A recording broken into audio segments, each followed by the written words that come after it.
আজকে আমি তোমাদের সাথে একটা ছোটদের ধুতি পাঞ্জাবি সেটের ভিডিও শেয়ার করব।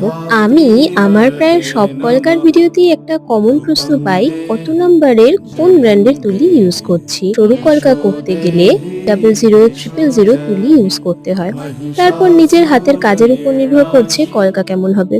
তাই বেশি বেশি করে প্র্যাকটিস করতে হবে কলকা করার জন্য, তবেই সুন্দর করে কলকা আঁকতে পারবে। এখানে আমি গ্রিপেক্স আর ফেবার ক্যাসেলের 000 তুলি ইউজ করেছি। আর আমি কিন্তু ভিডিওটা এডিট করার সময় স্পিডটা অনেকটা বাড়িয়ে দিই। এত তাড়াতাড়ি আঁকলে কলকার কলকার মতো হবে না, না জানি কি হয়ে যাবে। তাই তোমরা যখন আঁকবে খুব ধরে ধরে আস্তে ধীরে আঁকবে। তোমরা আমার কাছে কলকা ক্লাস করার জন্য ইনবক্স করো। আমি কিন্তু কোনো ক্লাস করাই না, আমি আসলে ঠিক জানি না কিভাবে অনলাইনে কলকা শেখাতে হবে।